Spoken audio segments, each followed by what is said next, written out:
¿Y si todo lo que alguna vez te enseñaron sobre el cielo es apenas una fracción de la verdad? No una mentira, no una distorsión, no el invento de algún teólogo bien intencionado que se dejó llevar un domingo por la mañana con demasiado café y muy poco sueño, sino una fracción, una sola nota tocada en soledad, separada de la sinfonía a la que siempre debió pertenecer. Una sola habitación descrita a alguien que nunca supo que el edificio tiene 3 pisos. Y si el cielo que te enseñaron a creer, ese de las nubes y las puertas y la luz suave y eterna, es real, pero es apenas el comienzo de lo que la Biblia en realidad intenta decirte. Y si el texto antiguo, ese que ha sido leído en voz alta en catedrales de piedra y capillas de adobe, y campos abiertos y búnkeres subterráneos y celdas de prisión durante 2000 años, te ha llevado un secreto a plena vista todo este tiempo. Un secreto tan estructural, tan arquitectónicamente preciso, tan tejido en la gramática y la geografía misma de las Escrituras, que no reconocerlo no simplemente deja un vacío en tu teología.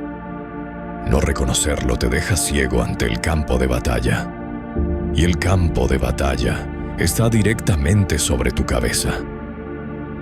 Hay un momento, suspendido entre el sueño y la vigilia, en que la mente humana roza algo que no puede nombrar, una vastedad que no pertenece a la luz del día, una profundidad que el lenguaje ordinario nunca fue construido para contener. Cada cultura que alguna vez presionó sus dedos en arcilla húmeda, cada civilización que alguna vez levantó los ojos del barro de la supervivencia y miró hacia arriba, hacia la oscura catedral del cielo nocturno, ha sentido eso, ese antiguo y doloroso jalón. Esa sospecha sin palabras de que lo que yace arriba no es simplemente vacío. Lo llamaron cosas distintas. Los egipcios lo llamaron el Duat. Los griegos lo llamaron el éter. Los nórdicos lo trazaron como Asgard, suspendido sobre el mundo como una corona sobre un cráneo.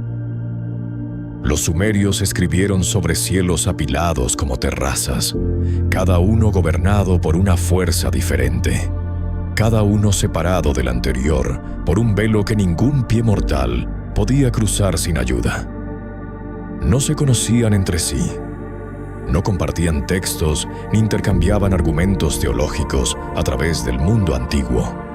Estaban separados por siglos y desiertos y océanos y el vasto e indiferente silencio del tiempo mismo. Y sin embargo, con una precisión asombrosa, perturbadora, casi insoportable, todos llegaron a la misma conclusión.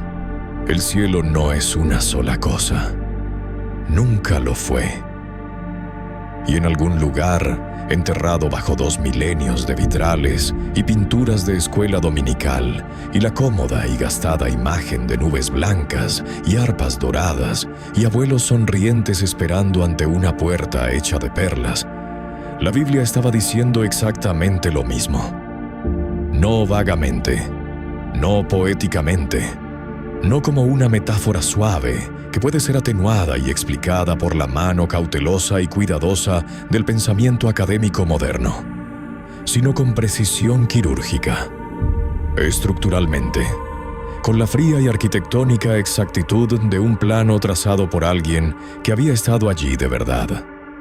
No fue un solo cielo lo que los escritores antiguos describieron, sino un cosmos de 3 reinos distintos, separados y categóricamente diferentes, cada uno con sus propias leyes, sus propios habitantes, su propia gravedad, no su propia oscuridad, su propia luz, su propio papel específico y urgente en el drama que se despliega a lo largo de toda la creación.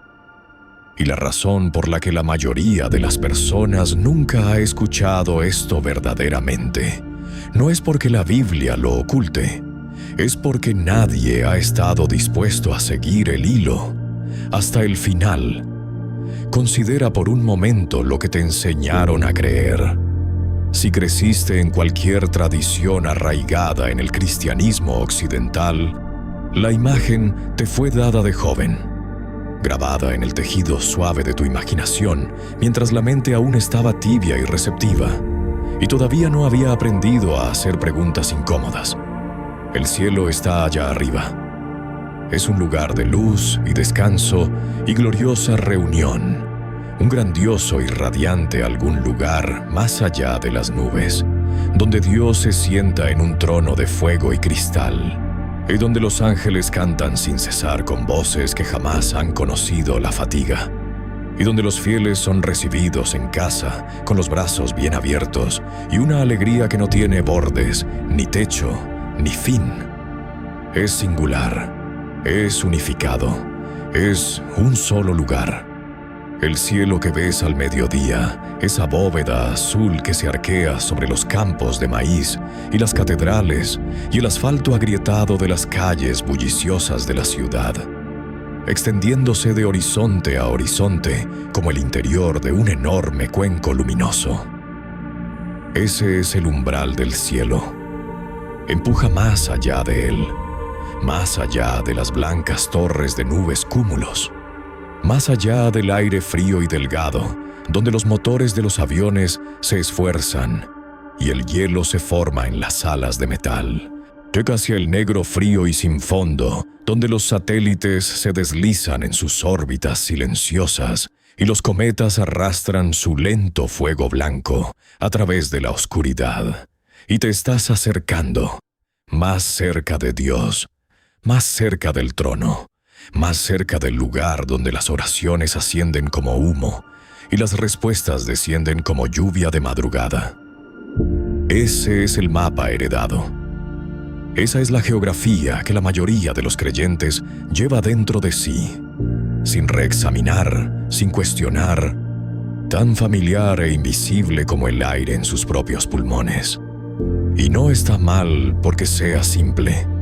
Está mal porque es peligrosamente incompleta, porque el mapa que el texto bíblico en realidad traza, cuando colocas cada pasaje junto a cada otro pasaje, cuando rastreas la palabra hebrea shamayim a través de los largos y sinuosos corredores del Antiguo Testamento, o a través de los desiertos ardientes del Levítico, y la poesía desgarradora de los salmos y el trueno de los libros proféticos, y luego sigues la palabra griega o uranos a través de las cartas urgentes y manchadas de tinta de los apóstoles del Nuevo Testamento. No es un destino singular, es una arquitectura estratificada, una jerarquía cósmica. Una estructura de 3 reinos que no simplemente se sientan uno sobre el otro como pisos en un edificio, sino que existen en dimensiones categóricamente diferentes de la realidad. Cada uno hogar de seres categóricamente diferentes. Cada uno cumpliendo un papel categóricamente diferente en la guerra invisible que ha estado librándose desde antes de que el primer ser humano diera su primera y jadeante bocanada de polvo y viento divino. La Biblia no describe el cielo. La Biblia describe los cielos. Y esa distinción no es una nota al pie. Es toda la historia. Para entender esto, tienes que comenzar no con una visión dramática, ni con una visitación angelical, sino con una sola y extraordinaria oración escondida con discreción en el libro de Deuteronomio, esa vasta y antigua colección de leyes y discursos pronunciados por Moisés a un pueblo que se encontraba descalzo a orillas orientales del río Jordán, entornando los ojos hacia el oeste en dirección a una tierra que había esperado 40 años para tocar. Moisés está construyendo un argumento sobre la soberanía absoluta e incomparable grandeza del Dios que los ha guiado a través del desierto. Y casi como una cláusula subordinada, casi como un paréntesis dentro de un pensamiento más amplio, deja caer estas palabras en el aire del desierto. He aquí, los cielos y los cielos de los cielos pertenecen al Señor tu Dios, así como la tierra y todo lo que en ella hay. Di eso despacio. Deja que la gramática haga lo que fue diseñada para hacer. Los cielos y los cielos de los cielos, dos categorías distintas. Dos designaciones separadas no por capricho poético, sino por estructura lingüística deliberada. Moisés, un hombre criado en las cortes de Egipto, educado en la más refinada tradición del saber antiguo. Un hombre que había estado en presencia de una zarza ardiente que no se consumía y había escuchado la voz que hablaba desde el fuego. Moisés no era descuidado con sus palabras. Nunca fue descuidado con sus palabras. Y el idioma hebreo en el que hablaba era en sí mismo un idioma de extraordinaria precisión, una lengua en la que una sola letra podía cambiar un significado teológico entero, en la que cada palabra llevaba el peso de su raíz, su contexto, su historia. Shamayim, la palabra hebrea para cielo, y es, desde su primera aparición, un sustantivo plural, no singular.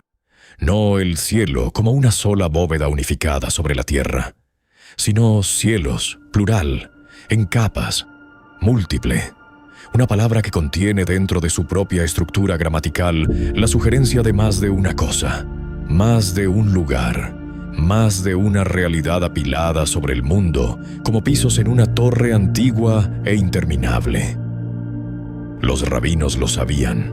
Los eruditos del Talmud, esos meticulosos, brillantes, a veces exasperantes catalogadores de cada matiz en el texto sagrado, debatieron la estructura de los cielos extensamente. Algunos decían que eran 2, algunos decían que eran 7, pero la arquitectura que percibían, esa sensación de reinos en capas, estratificados y diferenciados sobre la tierra, nunca estuvo en duda. Era la textura del texto mismo, tejida en él, como hilos de oro, en una prenda de lino. Invisible hasta que la luz golpea en el ángulo correcto, y entonces la luz golpea el primer cielo.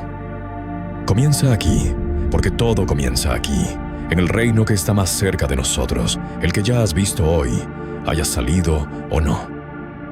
El primer cielo es la atmósfera, la gran y curvada envoltura de aire y clima y aliento vivo que abraza la tierra como un chal, que sostiene las nubes y la lluvia y la nieve, que lleva al halcón en sus térmicas y a la golondrina en su vuelo arqueado y jubiloso, que se vuelve roja al atardecer y violeta al crepúsculo, y negra como terciopelo en la hora en que las estrellas comienzan a emerger de sus escondites detrás de la luz del día. En el libro de Génesis, en el 5º día de la creación, Dios ordena que las aves vuelen por la faz del firmamento del cielo. La palabra hebrea allí es nuevamente shamayim, y el contexto deja la designación absolutamente clara. Las aves, las nubes, el viento, los sistemas climáticos que se construyen sobre el océano y marchan tierra adentro como lentos y grises ejércitos. El relámpago que desgarra la oscuridad por la mitad y el trueno que rueda por las colinas después como el eco de algo enorme. Este es el primer cielo. Este es el reino atmosférico, lo suficientemente cercano para tocarlo, lo suficientemente cercano para saborearlo, cuando el aire antes de una tormenta de verano se vuelve eléctrico y huele a hierro y lluvia y poder que se aproxima. No era un reino místico ni inalcanzable, sino el dosel vivo y respirante del mundo mismo. El espacio lleno de aire entre el suelo y las estrellas. El dominio de las cosas creadas y físicas, atadas a la tierra por la gravedad y gobernadas por las leyes del viento y el agua y la luz. Todo agricultor que alguna vez leyó las nubes, antes de una cosecha, entendió el primer cielo. Todo marinero que alguna vez olió el viento cambiando en la noche y ordenó ajustar las velas, entendió el primer cielo. Es íntimo e inmediato y asombroso en su propio derecho. El techo catedralicio del mundo, pintado de nuevo cada mañana por una mano que nunca se ha cansado de la obra. Pero es solo el primer piso, el segundo cielo. Aquí es donde la conversación cambia. Aquí es donde la cómoda teología del domingo por la mañana comienza a crujir y tensarse en sus juntas. Aquí es donde el texto deja de sentirse como poesía y comienza a sentirse como un documento técnico. Porque el segundo cielo, tal como lo describe la Biblia, no es simplemente el espacio exterior en el frío sentido científico y materialista que la cultura moderna ha heredado de la Ilustración. No es simplemente el dominio de la física y las matemáticas y el elegante e impersonal mecanismo de relojería del movimiento planetario. Es algo mucho más específico, mucho más activo y mucho más peligroso de lo que cualquier libro de astrofísica haya estado dispuesto a reconocer jamás. El segundo cielo es el reino estelar, el cosmos, la vasta, ya aterradora y hermosa arquitectura de estrellas y galaxias y sistemas solares y los fríos y oscuros espacios entre ellos que la propia luz tarda millones de años en cruzar. Cuando el salmista mira hacia arriba y escribe en el Salmo 19 que los cielos cuentan la gloria de Dios y el firmamento anuncia la obra de sus manos, está de pie en el umbral de este segundo reino. Este teatro cósmico donde los soles arden y los planetas giran y las profundas matemáticas de la creación se exhiben en escalas demasiado grandes para que el ojo humano las comprenda cabalmente. Las estrellas están allí, los planetas están allí, de la luna en su viaje mensual y el sol en su fuego diario, y la luz fría y distante de galaxias tan remotas que los fotones que ahora golpean la retina humana comenzaron su viaje antes de que el primer ser humano caminara sobre la Tierra. Todo esto pertenece al segundo cielo. Es creado, es físico, o al menos físicamente perceptible. Es el espacio entre la atmósfera y el trono, y está ocupado. Esta es la parte que la mayoría de las conversaciones teológicas modernas sortean en silencio, pasando junto a ella con la velocidad nerviosa de un hombre que camina junto a un callejón oscuro a medianoche, sin querer mirar directamente lo que podría estar de pie entre las sombras. Porque la Biblia no describe el segundo cielo como bienes raíces cósmicos vacíos. La Biblia lo describe como una sede central. El apóstol Pablo, escribiendo a la iglesia de Éfeso desde una celda de prisión romana. Las cadenas en sus muñecas frías y pesadas y reales, el olor a humo de antorcha y piedra no lavada denso en el aire a su alrededor. Busca el lenguaje para describir a un enemigo que no puede verse con ojos humanos, y aterriza en una frase de devastadora especificidad. Llama al adversario del alma humana el príncipe de la potestad del aire, no el príncipe de lo subterráneo, no el príncipe de las profundidades o de la oscuridad o de la caverna. El príncipe del aire, el espacio atmosférico y cósmico sobre el mundo. El reino invisible y elevado entre la humanidad y el trono de Dios. Y luego, en el 6º capítulo de esa misma carta, Pablo despoja toda ilusión cómoda y escribe palabras que los primeros cristianos recibieron no como metáfora, sino como inteligencia táctica.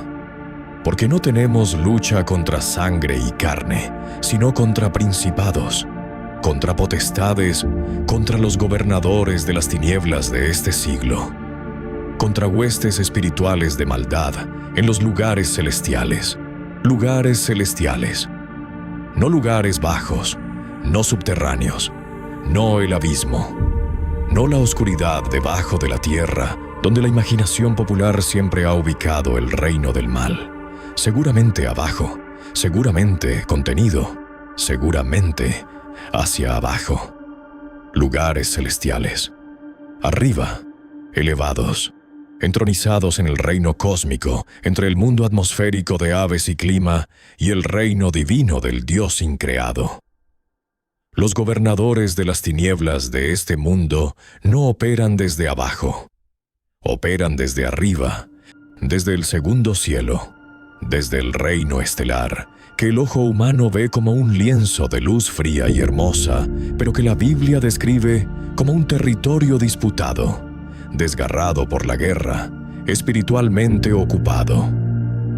No era un dominio de grandeza vacía, sino un campo de batalla, una sede central, una región de oscuridad espiritual, concentrada que presionaba sobre el mundo como una mano que presiona sobre una llama, intentando ahogarla.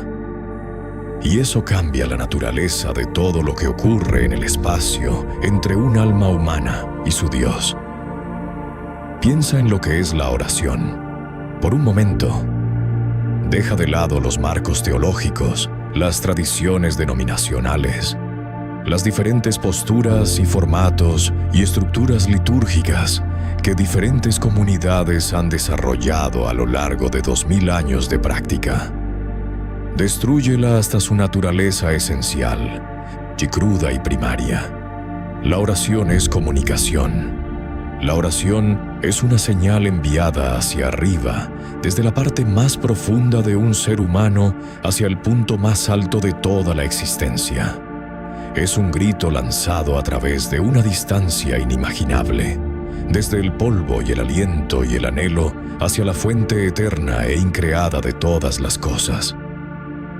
Ahora considera que entre el polvo y el trono hay una zona en disputa, un reino de principados y potestades y gobernadores de tinieblas, dispuestos en sus jerarquías invisibles, operando en el espacio por el que toda oración debe pasar en su camino al tercer cielo, y por el que toda respuesta debe descender en su camino de regreso a la tierra.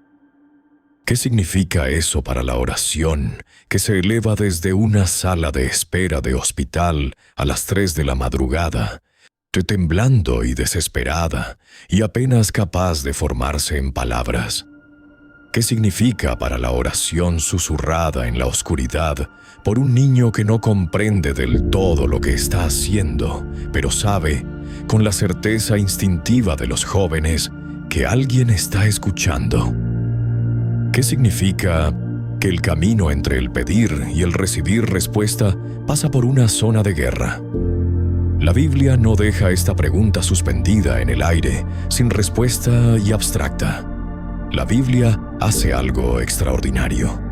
Te da una ventana hacia esa zona de guerra, un momento de precisión documental casi insoportable, extraído de las páginas de uno de los libros más extraños, más deslumbrantes y más incomprendidos de todo el Antiguo Testamento, el libro de Daniel. Daniel, el exiliado. Daniel, el joven sacado de Jerusalén en la primera ola de la conquista babilónica, despojado de su nombre y su hogar y su libertad, y trasplantado a la brillante, abrumadora e intoxicantemente sofisticada corte de Nabucodonosor, el hombre más poderoso de la tierra.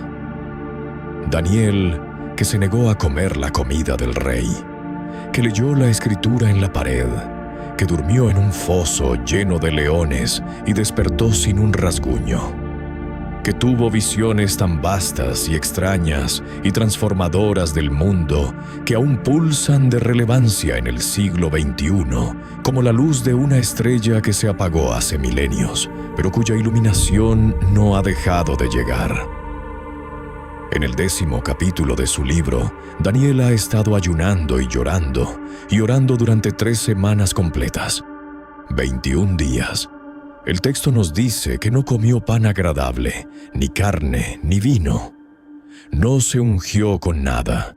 Se sentó junto al gran río Tigris y oró, y esperó, y la respuesta no llegó. El día 1, el día 7, el día 14. El silencio no se rompió, los cielos no se abrieron, la visión no llegó, y entonces en el día 21 una figura aparece en la orilla del río.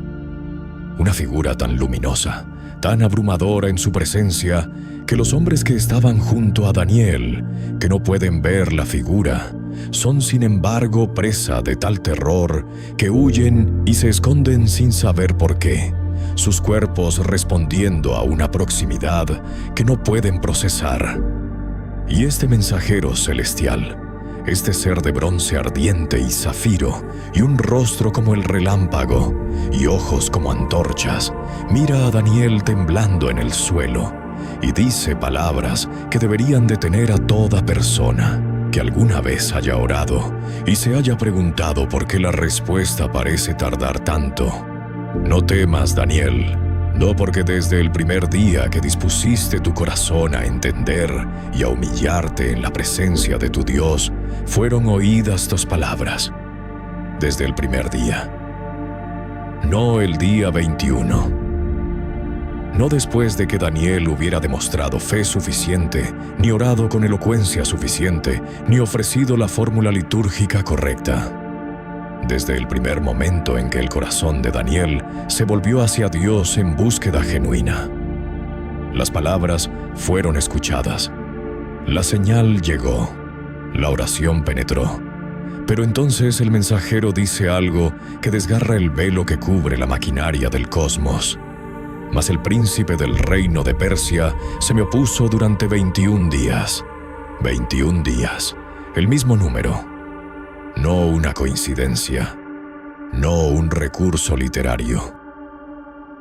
Una correspondencia precisa, 1 a 1, entre los días que Daniel esperó en la tierra y los días que el mensajero estuvo en combate en el reino invisible de arriba. La respuesta había sido despachada desde el trono. La respuesta había comenzado su descenso. Y en algún lugar del vasto y oscuro territorio ocupado del segundo cielo, un ser de inmenso poder, llamado aquí el príncipe de Persia, no un príncipe humano, no un gobernante político, sino una principalidad espiritual asignada a la nación de Persia, lo había interceptado. Lo había retenido.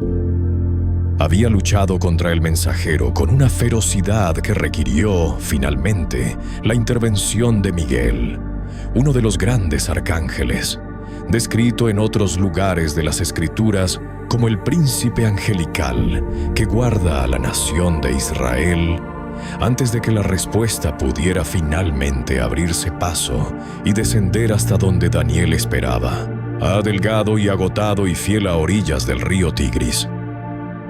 Esto no es alegoría. Esto no es metáfora. Es el propio relato de la Biblia sobre los mecanismos de la guerra invisible, reproducido en el lenguaje seco y preciso de un informe de campo. Una respuesta fue retrasada, no por la indiferencia de Dios, no por la indignidad de Daniel, no por ningún fracaso de fe o fidelidad, sino por la oposición activa y militar de principalidades oscuras que operaban en el segundo cielo, el campo de batalla cósmico entre la tierra y el trono. No fue que la oración de Daniel quedara sin respuesta, sino que la respuesta estaba siendo disputada en un reino que Daniel no podía ver.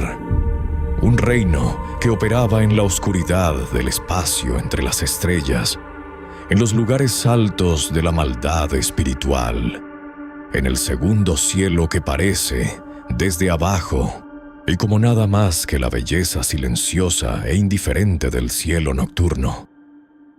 Y si eso es lo que es el segundo cielo, si esa es la naturaleza del reino entre nosotros y el Dios que nos hizo, entonces, ¿qué es, en el nombre de todo lo que es santo y eterno y verdadero, el tercer cielo? El apóstol Pablo no era un hombre dado a la exageración casual.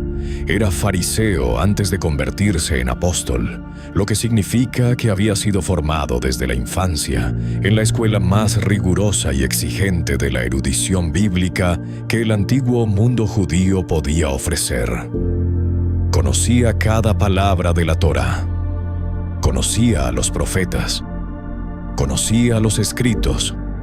Podía argumentar teología con la precisión de un cirujano y la pasión de un fuego. No había conocido al Cristo resucitado en un camino a las afueras de Damasco, en un destello de luz tan abrumador que lo derribó de su caballo y lo dejó ciego durante 3 días. Su mundo entero desmantelado en un único y devastador momento de encuentro. Había naufragado y sido golpeado y encarcelado, y apedreado, y dado por muerto. Había construido comunidades de fe en los rincones más inhóspitos del Imperio Romano. No era un hombre casi que recurría a la hipérbole cuando el habla llana bastaba. Y así, cuando Pablo, en su segunda carta a la iglesia de Corinto, busca el lenguaje para describir lo más extraordinario que le había sucedido jamás, la experiencia que se destaca entre todas las demás en una vida que ya era tan extraordinaria que ponía a prueba los límites de la credibilidad. El cuidado con el que elige sus palabras no es accidental, lo es todo. Escribe y nótese la precisión, nótese la distancia cuidadosa y casi clínica que pone entre sí mismo y la experiencia. Como si mirarla aún le costara algo, como si el recuerdo de ella fuera demasiado brillante para mirarlo directamente. Conozco a un hombre en Cristo que hace 14 años fue arrebatado hasta el tercer cielo, y si fue en el cuerpo, no lo sé. Si fuera del cuerpo, no lo sé. Dios lo sabe. El tercer cielo, no el cielo a secas, no un cielo en algún lugar vagamente arriba. El tercer cielo, el artículo definido, el ordinal específico, la designación numerada y precisa que solo tiene sentido, que solo tiene algún significado, si hay un primero y un segundo que lo preceden. Pablo no explica qué son el primer y el segundo cielo en este pasaje, porque no necesita hacerlo. Sus lectores ya lo saben. Y la arquitectura ya es comprendida. No está introduciendo un concepto nuevo. Está haciendo referencia a una geografía establecida, señalando el piso más alto de un edificio que su audiencia ya sabe que tiene 3 pisos, y diciendo: estuve allí, fui llevado allí. Estuve en la sala del trono del Dios increado, en el reino más allá de la atmósfera y más allá del cosmos y más allá del campo de batalla del segundo cielo. En el lugar que existe fuera del tiempo creado y el espacio creado. Y no puedo decirte si mi cuerpo vino conmigo. Ese detalle no es un adorno literario. Ese detalle es una carga de profundidad teológica. Porque Pablo está diciendo, con esa incertidumbre cuidadosa y maravillada, que el tercer cielo es un reino tan fundamentalmente diferente en su naturaleza de los reinos que están debajo de él, no tan categóricamente otro en su modo de existencia, que la distinción misma entre físico y espiritual, entre corpóreo e incorpóreo, entre dentro del tiempo y fuera del tiempo, deja de aplicarse de la manera en que él lo entiende. Las reglas que gobiernan el primer cielo, las reglas del clima y la gravedad y la química atmosférica no alcanzan al tercer cielo. Las reglas que gobiernan el segundo cielo, las jerarquías oscuras de principalidades y potestades que se disputan posiciones cósmicas en el reino estelar, tampoco alcanzan al tercer cielo. El tercer cielo es la morada del Dios increado.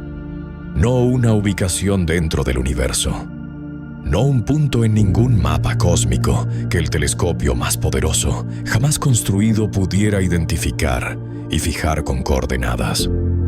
El tercer cielo es, en el sentido más preciso posible, más allá del orden creado, el suelo eterno del que brota el orden creado, la fuente antes de la fuente, la luz antes de la luz, el silencio del que la primera palabra del Génesis estalló hacia afuera en todo lo que existe. Y es allí, precisamente allí, donde el acto final de la historia está siendo preparado. Porque los tres cielos no son simplemente un mapa teológico para los curiosos. No son un fragmento arcano de trivia cosmológica para ser archivado en el fondo de la mente, junto a otros hechos interesantes, pero en último término inertes. Son el escenario sobre el cual el drama final y devastador de la historia humana estaba a punto de representarse. Son la arquitectura del fin, el andamiaje sobre el cual el último y gran acto de la guerra cósmica se desarrollará ante cada ojo, cada nación, cada generación de vivos y muertos. La guerra en el cielo está llegando. Y no viene desde abajo. Viene desde el segundo cielo mismo. Desde ese vasto, oscuro y disputado corredor del espacio cósmico que se extiende entre el mundo que puedes tocar y el trono que no puedes, desde el territorio ocupado de principados y potestades, desde la sede central del que la Biblia llama por muchos nombres, pero cuya naturaleza nunca ha cambiado, cuya ambición nunca ha disminuido, cuyo odio hacia la raza humana nunca se ha enfriado ni un solo grado a lo largo de toda la extensión de la historia registrada. Viene del lugar donde el enemigo ha estado operando todo el tiempo. No en el abismo, no en lo subterráneo, no en la caverna de fuego y azufre de la imaginación popular, sino en el reino elevado, cósmico y aterradoramente próximo de los lugares altos. Y el libro de Apocalipsis, ese capitel final, tronante y surcado de relámpagos de toda la biblioteca bíblica. El libro que ha desconcertado y aterrado y electrizado a los lectores durante 2000 años, con sus imágenes imposibles y sus cascadas de visiones superpuestas de caballos y copas y trompetas y bestias y una mujer vestida de sol. El libro de Apocalipsis te da el momento preciso, el punto de inflexión de la historia, cuando la arquitectura de los tres cielos es violenta, irreversible y gloriosamente reordenada. Se encuentra en el capítulo 12. Y una vez que comprendes la geografía de los tres cielos, una vez que el mapa está correctamente en tus manos y el paisaje está orientado con precisión en tu mente, este pasaje deja de leerse como poesía mística. Se lee como un comunicado militar. Se lee como un despacho desde la línea del frente de una guerra que ha corrido desde antes del capítulo 1 del Génesis, escrito por un general que ha visto la batalla final y la describe con la urgencia temblorosa y jadeante de un testigo ocular que no puede creer lo que acaba de presenciar. Juan escribe desde su exilio en la isla de Patmos, el viento salado del Egeo, moviéndose a través de la cueva donde está sentado. La piedra fría y húmeda bajo él. Las visiones aún ardiendo detrás de sus ojos, como imágenes residuales de un sol que miró demasiado tiempo. Después hubo una gran batalla en el cielo. Miguel y sus ángeles luchaban contra el dragón. Y luchaban el dragón y sus ángeles, pero no prevalecieron, ni se halló ya lugar para ellos en el cielo. Y fue lanzado fuera el gran dragón, la serpiente antigua, que se llama Diablo y Satanás, el cual engaña al mundo entero. fue arrojado a la tierra y sus ángeles fueron arrojados con él. Guerra en el cielo. No guerra en la tierra. No guerra en el abismo. No guerra en algún espacio metafísico abstracto que no tiene relación con el cosmos físico. Guerra en el cielo. En los cielos. En el segundo cielo, ese ocupado, habitado por principalidades, interceptor de oraciones y retardador de respuestas, región del espacio cósmico, donde el príncipe de Persia una vez retuvo a un arcángel durante 21 días, donde los gobernadores de las tinieblas han mantenido su sede elevada, desde el momento en que su rebelión fue por primera vez permitida para establecerse en el espacio entre el trono y el mundo.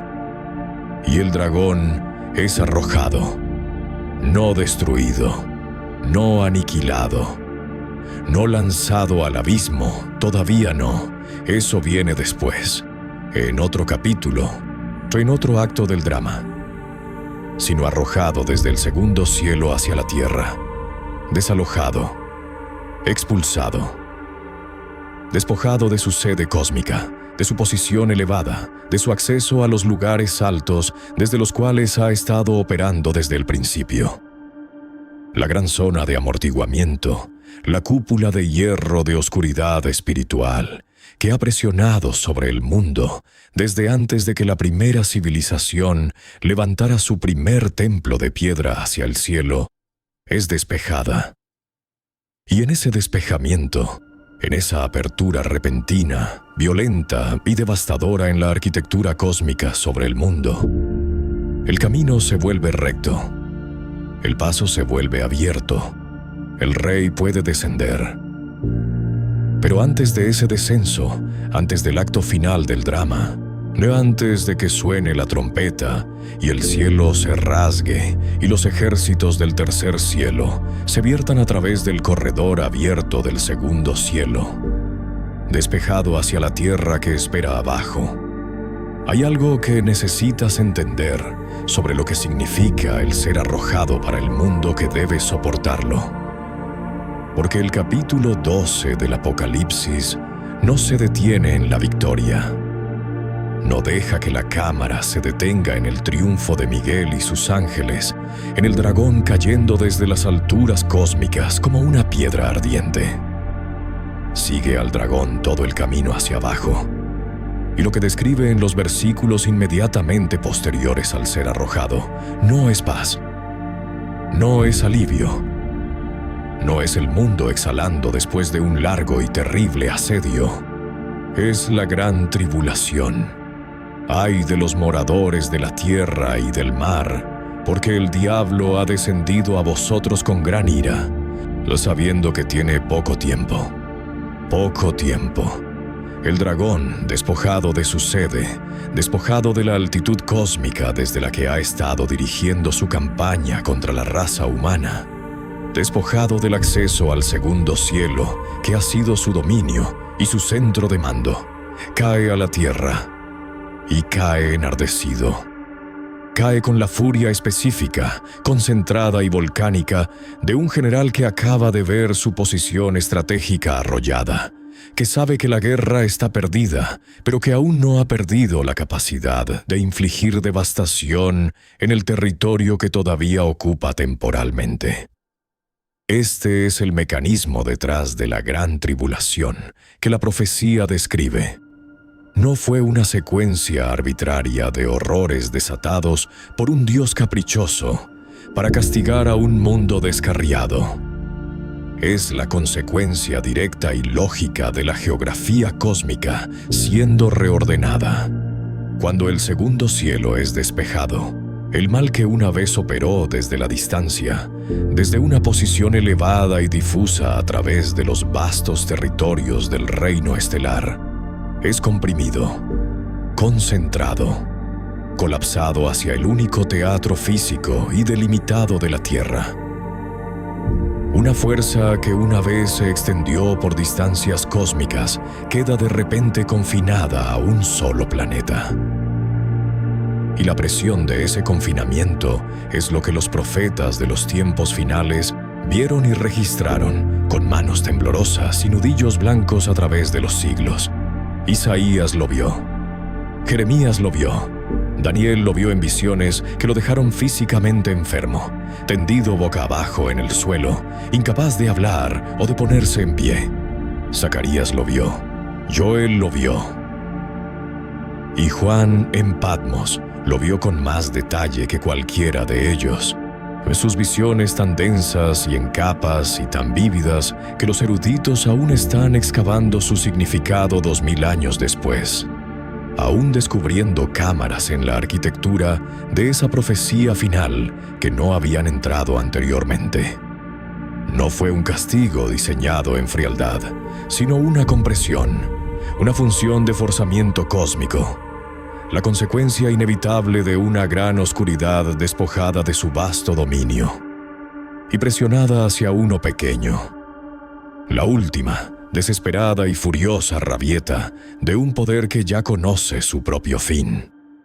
Y el fin es glorioso, porque lo que viene a través del segundo cielo despejado, a través del corredor cósmico que la guerra en el cielo ha finalmente, irrevocablemente abierto, no es otra oleada de oscuridad.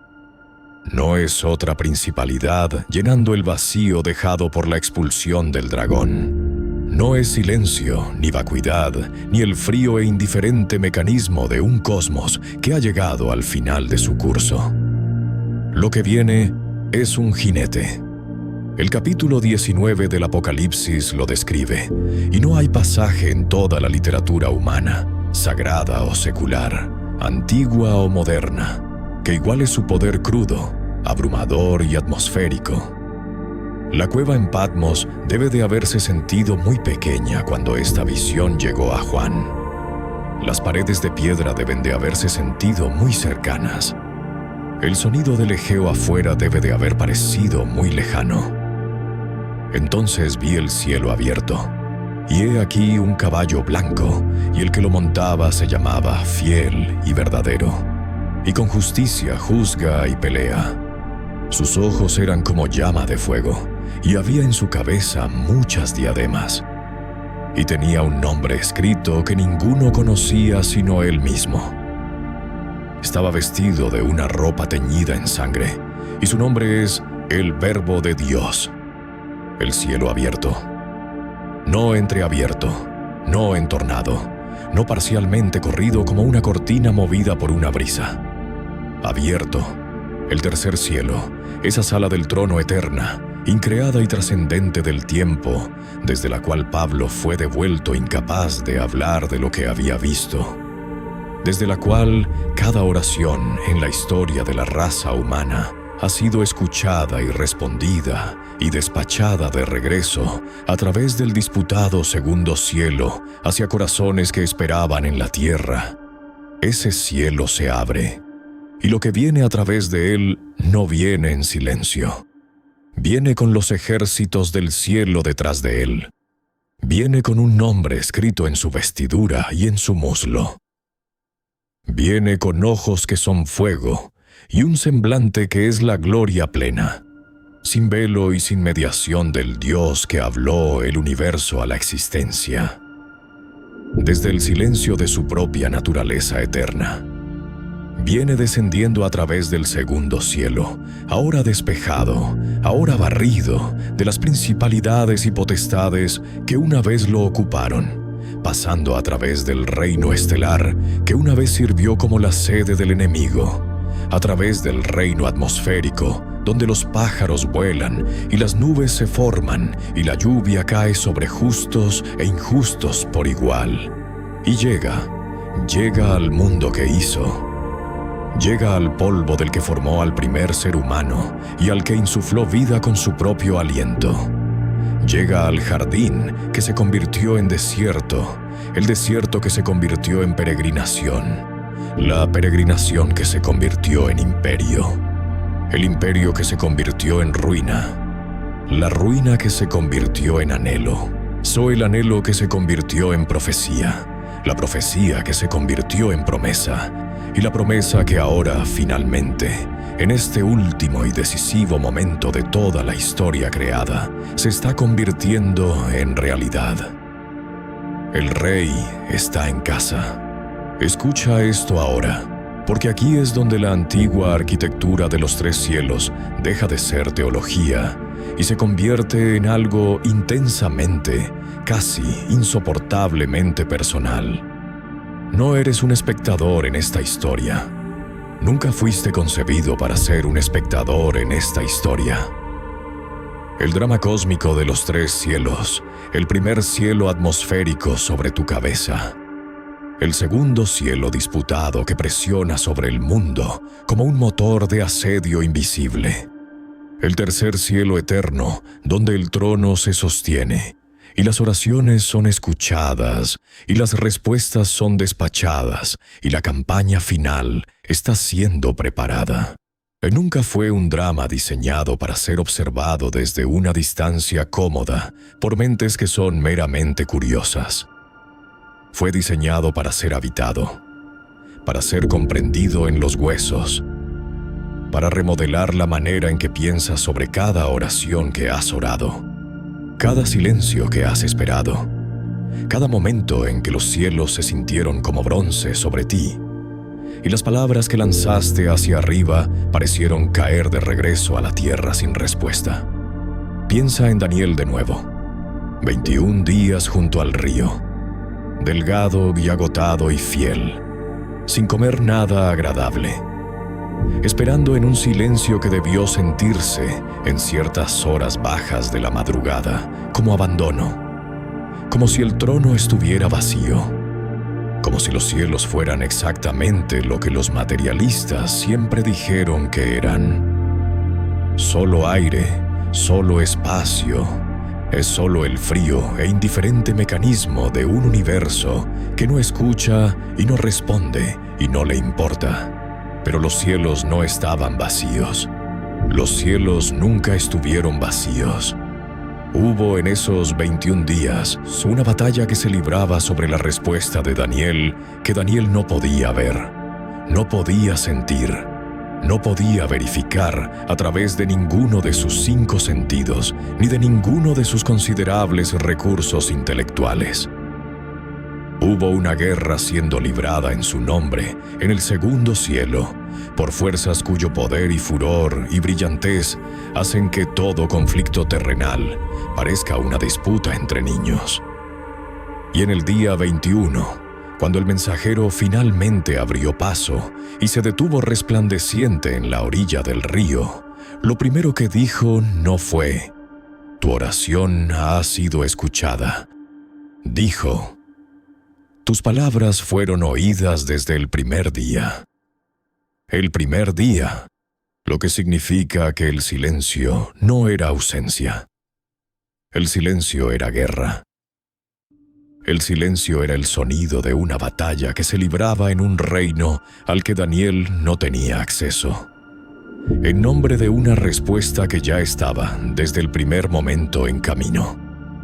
¿Cuántas oraciones has orado durante 21 días y te detuviste en el día 14?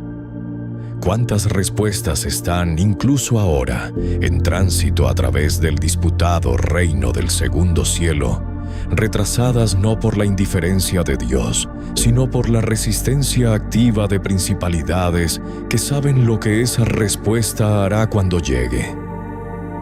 ¿Cuántos avances están siendo combatidos en los lugares altos, en la maldad espiritual del reino elevado? En la guerra invisible que corre en paralelo con cada momento visible de tu vida. No fue que Dios guardara silencio, sino que el silencio mismo era el sonido de una respuesta abriéndose paso a través de la penumbra cósmica.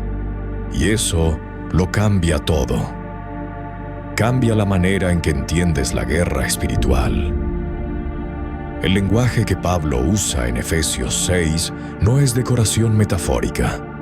No es el colorido literario de un escritor del primer siglo que busca imágenes dramáticas para hacer un punto moral más vívido. Es un informe táctico. Cuando Pablo dice que te vistas con toda la armadura de Dios, no está describiendo un programa de mejora espiritual personal. Está describiendo el equipo necesario para el compromiso en un conflicto que ocurre simultáneamente en dos teatros a la vez. El teatro visible de la carne y la sangre y la vida humana cotidiana, y el teatro invisible de principalidades y potestades en los lugares altos, en el segundo cielo, en el reino cósmico que presiona sobre el mundo como una mano sobre una llama. El escudo de la fe no es una metáfora del optimismo. Es un mecanismo para interceptar las armas específicas y dirigidas que las principalidades espirituales disparan hacia abajo desde sus posiciones elevadas. La duda que llega con precisión quirúrgica en tu momento más bajo. La desesperación que desciende como el clima. El desaliento repentino y específico que golpea no al azar, sino en el preciso momento en que estás más cerca del avance. Cuando la respuesta está más cerca, cuando la principalidad que se interpone entre tú y el tercer cielo está más desesperada por hacerte retroceder. La oración sin cesar que Pablo ordena en el mismo pasaje no es un hábito piadoso, es una señal sostenida, una transmisión continua lanzada hacia arriba a través del disputado segundo cielo. Una declaración en el lenguaje de la fe que las principalidades de los lugares altos no pueden finalmente suprimir, aunque puedan retardar. Porque el Dios que escucha desde el tercer cielo, escuchó desde el primer día, y la respuesta, cuando llega, viene con la plena autoridad e impulso imparable de lo increado sobre lo creado, de lo eterno sobre lo temporal, del tercer cielo sobre el segundo. Por eso el remanente siempre ha orado, no porque la oración cambie la mente de Dios, no porque Dios requiera la incantación correcta antes de condescender a actuar, sino porque la oración es participación. La oración es el alma humana alcanzando hacia arriba a través del primer cielo atmosférico, presionando a través de la resistencia del disputado segundo cielo y haciendo contacto con la sala del trono del tercer cielo, uniéndose a la voluntad del que se sienta allí, alineándose con los propósitos de lo eterno en el teatro de lo temporal, convirtiéndose en parte de la corriente que fluye entre lo divino y lo humano a través de la arquitectura de 3 capas del cosmos. Cada oración es un pequeño acto de guerra cósmica. Cada grito genuino enviado hacia arriba desde un corazón genuino es una transmisión que penetra el reino disputado, que rechaza el silencio, que insiste en la conexión entre el polvo de la tierra del primer cielo y la gloria del trono del tercer cielo.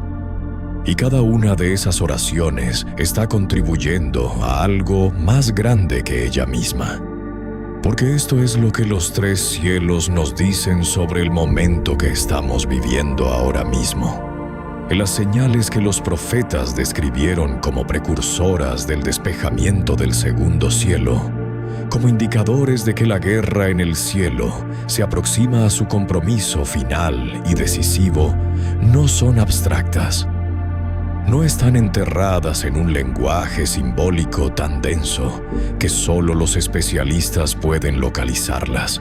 Son el tipo de señales que una sociedad que ha perdido su mapa no puede leer, pero que un remanente que conoce la geografía de los 3 cielos puede reconocer con una claridad que a veces resulta casi dolorosa en su precisión. El sacudimiento de los cielos es una frase que aparece repetidamente a lo largo de la literatura profética, en Isaías y en Joel y en Ageo y en las palabras del mismo Jesús en el discurso del Monte de los Olivos, cuando describe las señales que precederán a su regreso.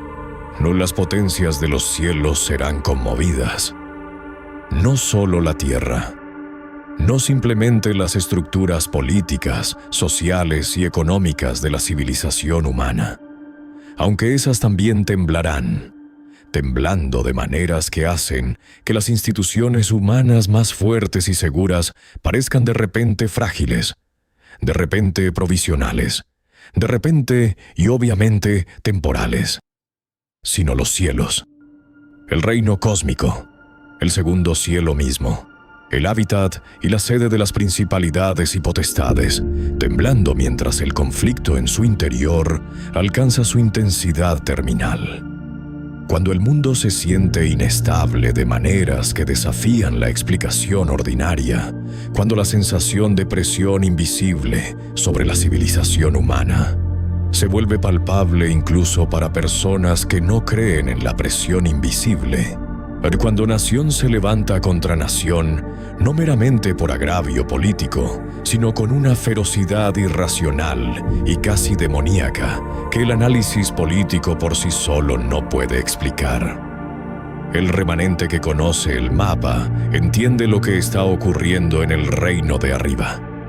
El segundo cielo está entrando en la fase final de su ocupación. La guerra en el cielo está construyéndose hacia su clímax. El gran desalojo se aproxima, y la respuesta apropiada no es el miedo. No fue el miedo lo que mantuvo a Daniel junto al río durante 21 días, fue la fe. No la fe de los cómodos, no la fe de los no probados, no la confianza suave y fácil de alguien que nunca se ha sentado junto a un río en la oscuridad esperando una respuesta que no llega, sino la fe del remanente fiel, la fe que conoce el mapa, que comprende la arquitectura, que ha leído el informe de campo del ángel en la orilla del río y sabe que el retraso no es ausencia, que el silencio no es abandono, que la respuesta fue despachada desde el primer día y está incluso ahora abriéndose paso a través del disputado segundo cielo hacia la tierra que espera abajo. La palabra remanente aparece a lo largo del relato bíblico con una consistencia que es en sí misma una especie de consuelo. Desde el Shir Yashub de Isaías, el remanente volverá, hasta la cita de la misma tradición que hace Pablo en su carta a los romanos. Así también, en este tiempo ha quedado un remanente, según la elección de la gracia. El concepto de remanente no es un concepto de elitismo o exclusividad. Es un concepto de preservación. Es el hilo que no se rompe, la lámpara que no se apaga, la señal que continúa transmitiendo a través del ruido y la estática y el aparente silencio de un mundo que en gran medida ha decidido que los cielos están vacíos. El remanente es quien haya estado dispuesto a conocer el mapa, quien haya estado dispuesto a seguir el hilo de los 3 cielos hasta el final, más allá de la sencillez cómoda del domingo por la mañana de un solo cielo nuboso, a través de la inquietante y vigorizante realidad de la oscuridad disputada del segundo cielo, todo el camino hasta el tercer cielo, donde el trono se sostiene y las oraciones son escuchadas y la campaña final se ejecuta con una precisión y un poder que ninguna principalidad en los lugares altos tiene alguna capacidad final de resistir. El remanente es quien ora y no se detiene en el día 14, quien se mantiene en la oscuridad visible de un momento presente y se niega a concluir que la oscuridad es la palabra final, porque saben que sobre la oscuridad, en los lugares altos, una guerra está siendo librada en su nombre por fuerzas cuyo poder y cuya lealtad a los propósitos del tercer cielo son absolutos e inquebrantables. El remanente es quien lee las señales no con miedo, sino con orientación, reconociendo en el sacudimiento del mundo visible el sonido del mundo invisible, aproximándose a su reordenamiento final y decisivo. Y a ese remanente, a través de cada zona horaria, y cada idioma, y cada tradición cultural, y cada frontera denominacional, que alguna vez ha dividido a la comunidad de los fieles en habitaciones cada vez más pequeñas, cuando la casa original siempre fue lo suficientemente grande para todos. El mensaje de los 3 cielos no es una advertencia, es un anuncio. El anuncio de que la arquitectura dentro de la cual fuiste dado para vivir siempre fue precisamente lo que el texto antiguo describió. Que el primer cielo sobre tu cabeza, la bóveda azul y respirante de aire y clima y luz, no es el techo de la existencia, sino el primer piso de una estructura que se extiende hacia arriba en dimensiones de la realidad que los instrumentos más finos de la ciencia humana no pueden alcanzar y las ambiciones más ambiciosas de la tecnología humana no pueden penetrar. Que el segundo cielo que presiona sobre el mundo, vasto y oscuro y ocupado y hostil, no es permanente, no es eterno. Es una sede temporal para un poder cuyo arrendamiento de los lugares altos siempre tuvo una fecha de vencimiento escrita en él. Es escrita allí antes de los cimientos del mundo. Escrita allí por el que se sentó en el trono del tercer cielo antes de que el segundo cielo existiera, antes de que el primer cielo existiera, antes de que la tierra debajo de ellos existiera, antes de que el tiempo mismo existiera para dar secuencia a cualquiera de ello, y que el tercer cielo, la sala del trono eterna, la morada del Dios increado, la fuente desde la cual cada oración ha sido escuchada, desde que el primer ser humano levantó el primer grito humano hacia el primer pedazo de cielo, no está lejos, nunca estuvo lejos. La distancia en la geografía de los 3 cielos no se mide en años, luz, ni en parsecs, ni en las frías matemáticas del espacio interestelar. El tercer cielo no está lejos en la manera en que Andrómeda está lejos, que no está lejos en la manera en que el borde del universo observable está lejos. No está lejos en la manera en que cualquier cosa creada está lejos de cualquier otra cosa creada a través del vasto, hermoso y aterrador lienzo del cosmos. El tercer cielo es otro. Es categórica, dimensional, ontológicamente otro. Existe en un modo diferente de realidad de todo lo que hay dentro del orden creado, lo que significa que la distancia entre él y el alma humana arrodillada en el suelo de una habitación pequeña y ordinaria a las 3 de la madrugada no es una distancia que pueda medirse en ninguna unidad que la física haya ideado jamás. Es, en el sentido más radical y literal de la palabra, tan cercano como el próximo pensamiento, tan cercano como el próximo aliento, de tan cercano como la próxima palabra, lanzada hacia arriba desde un corazón genuino a través del disputado segundo cielo hacia el trono que ha estado escuchando desde antes de que comenzara el mundo. El documental no termina aquí, porque la historia no termina aquí.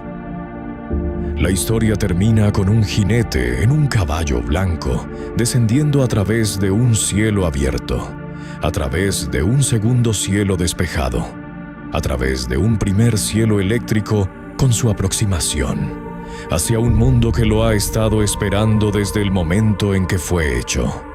La historia termina con los reinos de este mundo, convirtiéndose en el reino del Dios que lo hizo, con cada principalidad y potestad finalmente y permanentemente despojada de los lugares altos que han ocupado, con la guerra que Daniel sintió en el silencio junto al río, y Pablo describió encadenado en una celda de prisión romana, y Juan vio ardiente y tronante en las visiones de Patmos finalmente, completamente, cósmicamente resuelta. La historia termina con el tercer cielo, ya no separado de la tierra. La historia termina con la distancia colapsada, con el velo removido. con la arquitectura de los tres cielos cumplida y trascendida por una nueva realidad que el apóstol Juan vio en los capítulos finales de su visión final. Un cielo nuevo y una tierra nueva, y la ciudad santa descendiendo de Dios del cielo como una novia ataviada para su esposo. Y la voz desde el trono diciendo las palabras que cada oración en la historia de la raza humana siempre ha estado alcanzando, en su registro más profundo y sin palabras. He aquí el tabernáculo de Dios con los hombres, y Él morará con ellos, y ellos serán su pueblo, y Dios mismo estará con ellos como su Dios. No el cielo en algún lugar sobre la tierra, no la humanidad en algún lugar debajo del trono, sino Dios con los hombres. El tercer cielo, no distante e inalcanzable sobre la oscuridad disputada del segundo cielo, sino presente, inmediato, morando, habitando el mundo que hizo con las personas que hizo para conocerlo, la distancia finalmente, permanente e irreversiblemente cerrada. Esto es hacia lo que los tres cielos siempre apuntaron. No una teología para catalogar y archivar, no una curiosidad cosmológica para hacer un documental interesante, sino una trayectoria, una dirección, no hay un plano arquitectónico que contiene dentro de su estructura de 3 niveles el arco completo de la intención divina para el cosmos y para los seres humanos hechos de su polvo y su aliento. Desde el primer cielo sobre tu cabeza, hasta el segundo cielo sobre ese, disputado y oscuro y temporal, hasta el tercer cielo más allá y sobre y fuera de todo ello, eterno e increado y escuchando desde el primer día. La estructura nunca fue el destino. La estructura siempre fue la historia. Y la historia aún no ha terminado.